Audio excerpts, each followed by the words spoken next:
Hello मेरे प्यारे NEET aspirants. तो अगर आप नीट एग्जाम दे रहे हो या आप 11th के स्टूडेंट हो तो मैं आपको बता दूं कि क्लास 11th ह्यूमन फिजियोलॉजी का एक इंपॉर्टेंट टॉपिक मैं यहाँ पर कवर कर रहा हूँ। क्विक रिवाइज कराऊंगा respiratory volumes and respiratory capacities. तो अगर आप इस चैनल में नए हो तो चैनल को जरूर सब्सक्राइब करके रखेंगे, लाइक बटन जरूर दबाएंगे और ज्यादा से ज्यादा शेयर करेंगे। मेरा नाम डॉक्टर आशीष गुप्ता, मैं आपका बायोलॉजी एजुकेटर हूँ। स्टार्ट करते हैं। हम बात करेंगे यहाँ पर रेस्पिरेटरी वॉल्यूम्स की। तो ध्यान रखना बच्चों, पहले हम इंडिविजुअल वॉल्यूम समझेंगे और रेस्पिरेटरी वॉल्यूम जब समझ जाएंगे तो रेस्पिरेटरी वॉल्यूम को जोड़कर दो या दो से ज्यादा रेस्पिरेटरी वॉल्यूम्स को जोड़कर रेस्पिरेटरी कैपेसिटी बनती है। तो सबसे पहले अगर मैं रेस्पिरेटरी वॉल्यूम की बात करूंगा तो सबसे पहले आएगा बच्चों क्या, टाइडल वॉल्यूम। अब ये टाइडल वॉल्यूम, ये आपका जो जितना भी डेटा है सब एनसीईआरटी का है। तो आपको देखो इसको डिफाइन कैसे करना है। तो आपने कहा अगर ये मान लेते हैं कोई एक लंग ये कंसीडर कर लो, तो कितना अमाउंट ऑफ एयर एक नॉर्मल क्वाइट ब्रीथिंग में इन हो रहा है या आउट हो रहा है।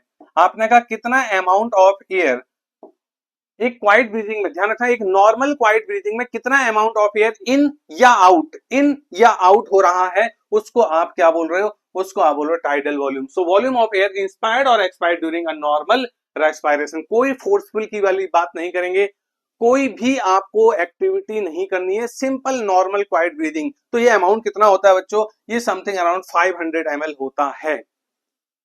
अगर आप यहां पर देखोगे, a healthy man can inspire और expire approximately 6000 to 8000 ml of air per minute के रिस्पेक्ट में यहाँ पर ये डेटा दे दिया गया। तो सिंपल आपको याद रखना है कितना अमाउंट ऑफ एयर इन या आउट हो रहा है ड्यूरिंग नॉर्मल क्वाइट ब्रीथिंग, वो आपका क्या कहलाता है, टाइडल वॉल्यूम। इसमें कोई ज्यादा टफ कोई बात है नहीं।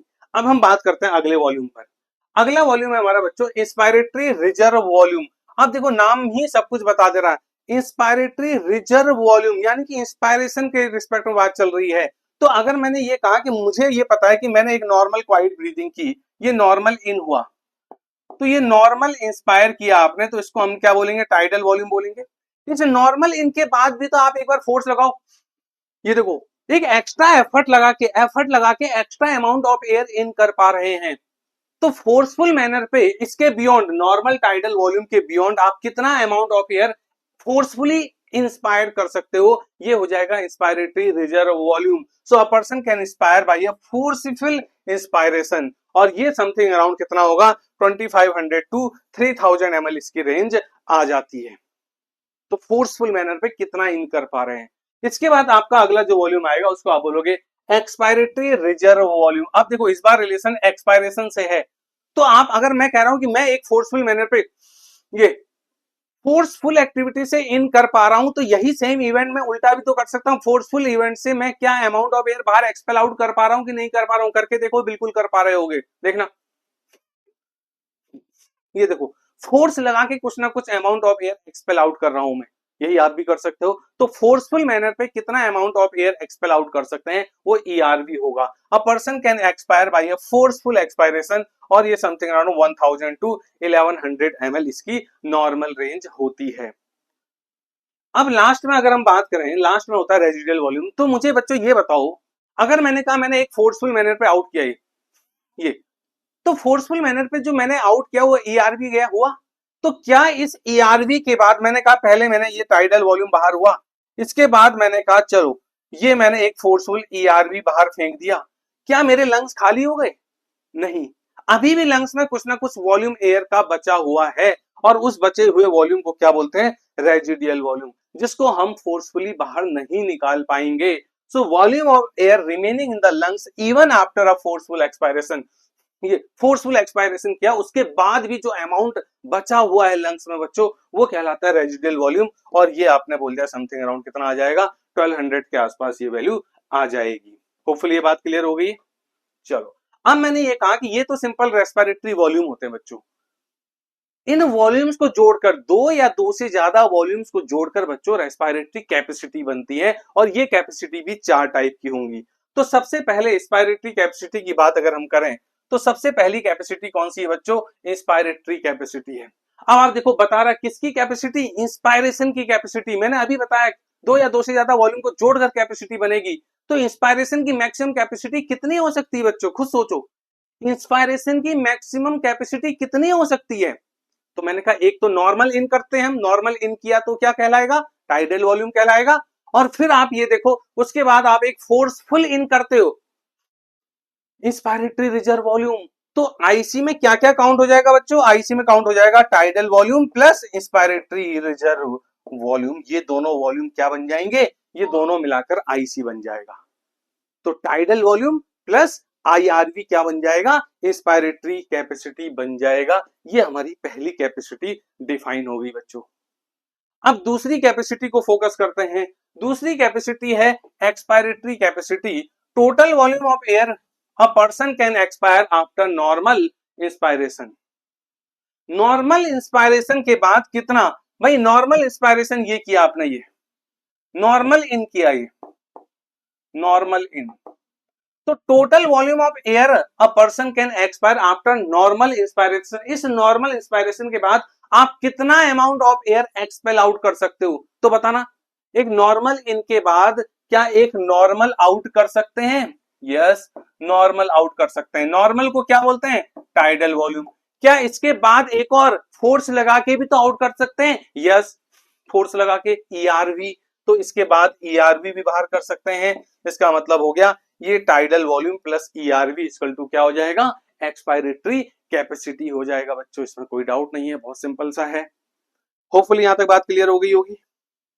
अब हम चलते हैं अगले तीसरे पर, FRC, functional residual capacity. FRC, FRC में आप देखो यहां पर volume of air that will be remain in the lungs after normal expiration. Normal expiration किया आपने, ये नॉर्मल आउट, ये नॉर्मल आउट कर दिया बच्चों, तो इसको क्या बोला आपने? Tidal volume. अब इस नॉर्मल आउट करने के बाद लंग्स में क्या क्या वॉल्यूम बचा है बच्चों? एक वो वॉल्यूम बचा है जो मैं फोर्सफुल मैनर पे आउट कर दूंगा, ईआरवी। तो मैंने कहा मैं इसको फोर्सफुल मैनर पे आउट कर दूंगा, ईआरवी। और क्या बचा है? वो वॉल्यूम जो मैं फोर्सफुल मैनर पर भी बाहर नहीं निकाल पाऊंगा, जो ऑलवेज लंग्स पे मेंटेन रहेगा, वो क्या बचा है बच्चों? Residual volume. तो नॉर्मल आउट करने के बाद मेरे लंग्स में क्या क्या बचा है? एक ईआरवी बचा है और एक आरवी बचा है। यही कहलाएगा फंक्शनल रेजिडुअल कैपेसिटी। तो आपने कहा एफआरसी इक्वल टू क्या क्या बचा? ईआरवी प्लस आरवी बचेगा। सो volume of air that will be remain in the lungs after a normal expiration. Hopefully ये वर्डिंग भी आपके दिमाग में क्लियर हो गई होगी, इसमें भी कोई दिक्कत वाली बात नहीं है। अब चलते हैं लास्ट में, वाइटल कैपेसिटी। वाइटल कैपेसिटी का मतलब होता है फुली इन्फ्लेटेड लंग्स में से कितना आप मैक्सिमम एक्सपायर कर सकते हो।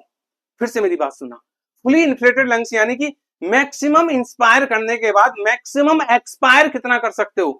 फिर से सुनो, मैक्सिमम इंस्पायर, मैक्सिमम इंस्पायर करने के बाद मैक्सिमम आउट कितना कर सकते हैं, ये वाइटल कैपेसिटी होता है। So maximum volume of air a person can breathe in after a forced expiration. तो देखना, maximum volume of air a person can breathe in after a forced expiration।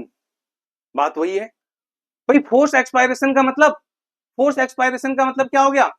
ये ईआरवी। इस ईआरवी के बाद कितना maximum in कर पाओगे?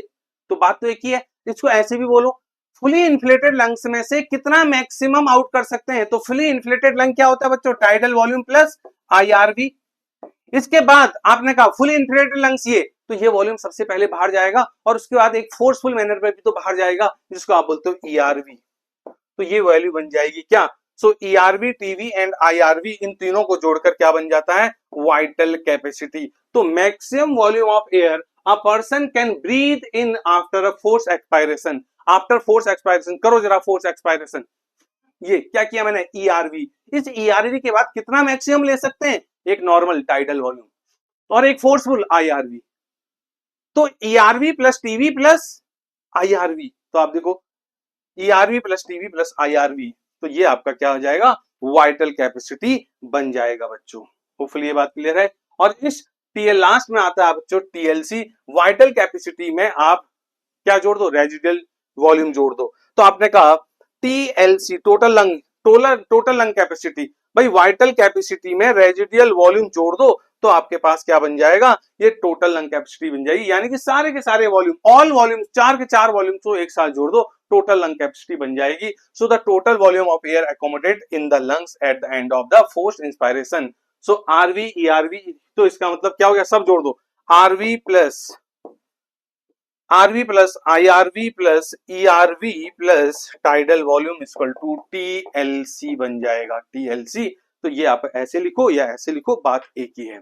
तो आप बच्चों मेरे साथ आप कनेक्टेड हो, मैंने आपको फटाफट क्विक रिवाइज करा दिया है। तो इन इक्वेशन को याद रखना, इनके वॉल्यूम को याद रखना। आप मेरे साथ जुड़े हो कहाँ पर? NEET biology doctor Ashish Gupta के इस यूट्यूब चैनल पर। आपने चैनल नहीं सब्सक्राइब किया तो अभी के अभी चैनल सब्सक्राइब कर लेना और जुड़ लेना मेरे साथ। इन बेहतरीन कॉन्सेप्ट को सीखते रहो, कनेक्टेड रहो। तब तक ले बाय बाय, मिलते हैं अगले वीडियो में। ओके जी, बाय बाय।